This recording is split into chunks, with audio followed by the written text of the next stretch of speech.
Hello and welcome to another video in the series Archaeology in Islam.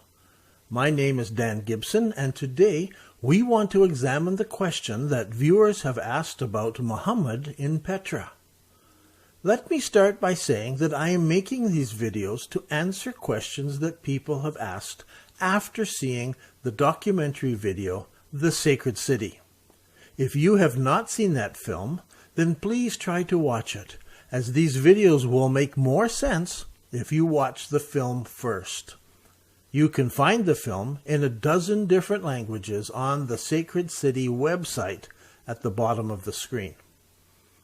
In the documentary film, I demonstrate that the first Qibla direction was towards the city of Petra in southern Jordan. As we have discovered so far in this series, it appears that Petra at one time was also known as Mecca. Thomas Arts Rooney, writing in 887 AD, makes this very clear to us, as he clearly identifies Petra, and then he lets us know that he's speaking of Mecca, the Mecca, he says. We also noted that all of the mosques all over the world in the first 100 years of Islam pointed to this city in southern Jordan. If you want to explore those mosques, then visit the website The Sacred City and check out the graphical interface. It allows you to examine these mosques and to check the evidence for yourself. This graphical website is the latest evidence. We have also shown in this video series that the original Kaaba was located in the city of Petra. It is the ancient foundation in front of the large building known as Temple of Dushera, or Qasr al-Bint. Some people imagine that the Kaaba would have been a very large, impressive monument, but that is not the case.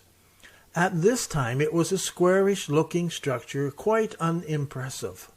We learn from Azraqi the exact size of the Kaaba building during Muhammad's lifetime. Earlier in this series, we measured the old foundation that is in Petra, and we discovered that it is the exact size of the original Kaaba building as described by Azraqi. It was not square. Each side had a different length, and this foundation matches each of those lengths. And don't forget, every mosque at this time faced this building. From east and west, north and south, every Qibla faced this building. Very strong evidence that this is the original Kaaba located in the city of Petra. So if this was the holy city of Islam, the place where the first Kaaba was located, then the Prophet Muhammad would have been born and raised in this city, in Petra. It was here that his grandfather was the keeper of the Kaaba and its grounds. Now today, the Temple of Dushera stands directly behind the first Kaaba, and we will learn more about this temple in future videos. But originally, back in antiquity, the Kaaba stood alone in this valley, and it was a house of worship for the children of Ishmael. This was the valley where Hagar wept and cried out to the Lord because little baby Ishmael was about to die. It was in this city that she found water in Zamzam. Before the time of Muhammad, the people of this city were pagans. They worshipped a variety of gods. And when we look around the city of Petra, or Mecca as some call it, we see the temples of Dushera and Al-Uzha. They are there in Petra. We see evidence of a god with 3 daughters. As I have said before, gods were represented by a square block cut in the rock, because God did not have a human or animal image. Here we see a carved god block in Petra. It is square. Notice inside are 3 smaller ones, representing Dushera as the large block, and then the 3 daughters, Al-Uzza, Al-Lat, and Al-Manawat, are the 3 smaller blocks inside. So Muhammad lived in a pagan city. He was born here, and he would have gone down these streets. This was his city. He would have stopped at temples along the way. He would have known who was buried in the various tombs. As we read Islamic history, it should become clear to us that before the revelation in the cave, Muhammad was a pagan, living in a pagan city and worshipping pagan gods. As I say this, I know there are people who will object. One of those is Adnan Ibrahim. He insists that Muhammad could not have been in Petra because there were idols there, and Muhammad was so pure that he could not coexist with idols. You may have heard this argument, but here in this video, I would like to answer it from Islamic sources. These are not my own ideas. This is from Islamic sources, commonly used sources. First, there are numerous references in the hadiths of Muhammad coexisting with idols. For example, Muhammad eats food offered on altars. Bukhari tells us this. Allah's apostle, that's Muhammad, said that he met Zayd ibn Amr Nufail at a place near Balda. This had happened before Allah's apostle received the divine inspiration. Allah's apostle presented him a dish of meat. Zayd bin Amr refused to eat of it, and then said, I do not eat of what you slaughter on your stone altars, or ansab is the word he uses, nor do I eat except that on which Allah's name has been mentioned on slaughtering. So here is a story of Muhammad before receiving his message, having a plate of food that was offered to idols. Let's read some more. Another account.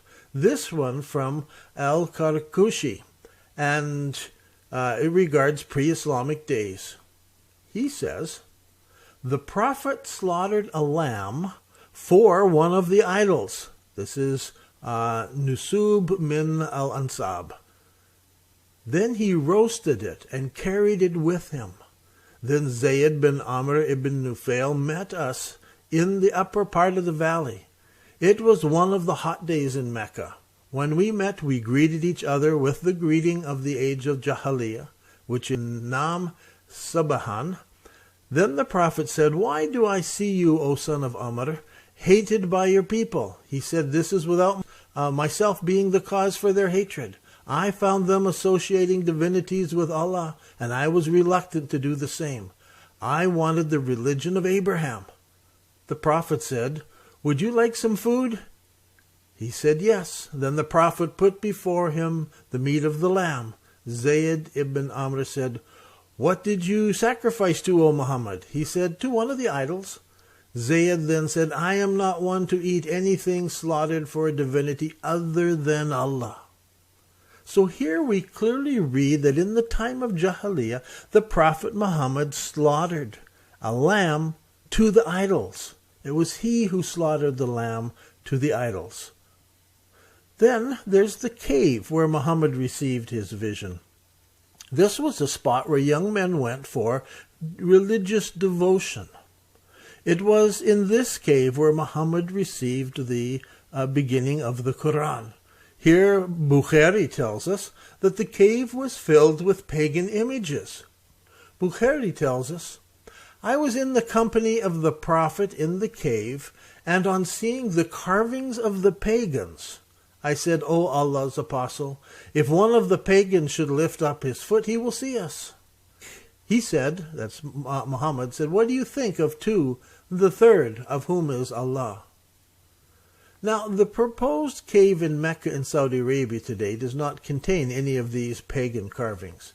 But the proposed cave in Petra has these carvings. Once again, it's all in my book, Early Islamic Qiblas. I urge you to read it. I hear there are electronic copies circulating on the internet. In his pre-Islamic days, Muhammad was surrounded by idols. This is why he had to cleanse 360 idols from the Kaaba. When he was chosen as a young man to place the black rock into the corner of the Kaaba, he doesn't object to the presence of other idols. There were 359 other idols in that place. In the end, it doesn't matter whether they were in Mecca or in Petra. There were still 360 idols in one place in that city, and Muhammad was there in that place. In addition to this, in Volume 4, of his Musnad, Ahmad ibn Hanbal tells us that Khadija, the wife of the Prophet, had an idol of Al-Uzza in her house. In the Book of Idols, Hisham ibn al-Kalbi speaks of the Prophet Muhammad worshipping Al-Uzza. We have been told that the Prophet of God once mentioned Al-Uzza, saying, "I have offered a white sheep to Al-Uzza, while I was a follower of the religion of my people." Ibn Kathir repeats this in his tafsir on the Quran. Ibn Hanbal adds that the family used to worship it just before bedtime. Additionally, whenever Muhammad complained that he was affected by the evil eye, Khadija used to send for an old elderly woman, a sorceress, to charm it away. This was in the time of Jahiliyyah. So it seems to me that the argument is Muhammad would never have been in the presence of idols is a rather modern-day Islamic teaching, not based on what the early records record. Perhaps whoever started this idea had never read the writings of the early Muslim writers. From what we read, I understand that Muhammad grew up in idolatry. He participated in idolatry, and he very slowly revealed Islam to the people, just a few verses at a time as he received them. There's no event where the entire Quran came down. It was just a little bit here and a little bit there. When something happened and the people needed guidance, then Muhammad uttered a new revelation from God. It wasn't revealed all at once. And so in the beginning, people wrote down the individual utterances. Often they were just a few verses or just a few lines. Some given here, some given there, some in front of these people, some in front of other people. Little bits and pieces. Some of these sayings were collected into groups, and they were named. So you have things like the cow, or the woman, or the camel. These were the individual names, and people knew them by these names. It wasn't until after the death of Muhammad, during the lifetime of Uthman, that these bits and pieces were gathered together for what seems the very first time and given the name the Quran. Even after this, there were several more gatherings, and it appears that under General Hajjaj there was even further gatherings of the things that Muhammad said. So, it becomes evident that there was not a unified Quran. Not until much later, scholars have gathered together many different copies of the Quran, and some of them have different readings. Some of them do not have all of the verses. In some of them, they're in a different order. Some have different wordings in them. All of this comes from the origins of Islam, where Muhammad moved around the pagan city and he gave the revelations at various times to address different issues that he faced, little bits at a time. It wasn't until the Muslims moved to Medina that the formation of a Muslim society began. And so the Hijrah was from Petra down to Medina. So did Muhammad live in a pagan city? The early writers say, yes, he did. He participated. Did Muhammad worship pagan idols before the cave revelation? The early Islamic writers tell us, yes, he did. So why are some modern Islamic preachers upset with this? It seems they have made Muhammad a perfect person, even before he had a revelation. You see, in their minds, Muhammad was something other than what the Islamic records tell us. We must go back and read the Islamic records. I find that very few of these preachers have read Islamic history. He wasn't perfect. The histories make that perfectly clear. Even after the revelation, he gave in to pressure and he said what is commonly called the satanic verses. How do you explain that? Look, I am not trying to dishonor the prophet. Not at all. I am simply trying to get an honest, historical picture of him from the early source materials. What does it actually say about the prophet? So, it shows, as far as I can see, that Muhammad lived in a city with a large pagan population. Was that city Mecca in Saudi Arabia? Archaeology says no. The mosques clearly demonstrate that they all pointed to Petra. Muhammad was born in Petra. He traveled from there to Syria on a camel caravan. Later, he escaped from Petra, which was known as Mecca, and he emigrated to Medina in Saudi Arabia. This is what the archaeological evidence tells us. And there's very little in the early records to challenge it. It is all about understanding geography and which city is referenced when the early writers call a city Mecca. I'm Dan Gibson, and this has been another video in the series Archaeology and Islam. Thank you for joining us.